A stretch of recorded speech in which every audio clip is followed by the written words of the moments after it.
আসসালামু আলাইকুম সব আজকে দেখাবো আমার নিজের হাতের টাটকা জিনিস। এই যে আমার নিজের হাতের মরিচ আর নিজের হাতের মরিচ, আবার নিজের ধুইনা দিনের হলুদ, সব কিছু নিজের হাতের জিনিসে তৈরি করা। আসলে আমার কোনো জিনিস পেজের থেকে আনি নাই, কোনো নিজের না, একবার পিওর, এর ভিতরে কোনো ভেজাল নাই, কোনো ভেজাল নাই। নিজে হাতে শুকাইছি, নিজে হাতে মানে নিজের ধুইনা তো দেখছেন, আমি ধুইনা পাড়াইয়ে ধুইনা বাইর করছি, ক্ষেত থেকে তুলছি, সব কিছু তো দেখছেনই। সব আমার নিজের গাছের জিনিস, নিজের সব কিছু। আর এই যেটা লেবু গাছের সাথে চলে আসলাম, আমার ওই মরিচ পেঁয়াজও নিজের হাতের, কোনো কোনো ভেজাল নাই। মানুষে অনেক দেখায় যে এই দেয়, ওই দেয়, সেই দেয়, অনেক কিছু দেয়, এইটা দেয়, কি কি দেয়। আসলে নিজের হাতের জিনিসের স্বাদই আলাদা। আর নিজে ভাঙে আনছে, আর নিজের ক্ষেতের কিনাও না।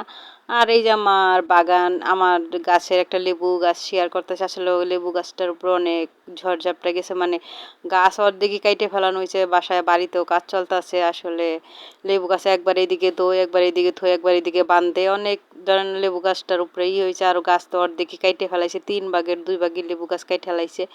তাও এবার 7টা না 8টা লেবু আইছে, তাই ভাবলাম কি একটা লেবু আপনাদের সাথে শেয়ার করি, তাই দেখালাম। আসলে সুন্দর টাটকা ঘ্রাণ আছে, জানেন না, লেবুটিতে অনেক রসও সুন্দর।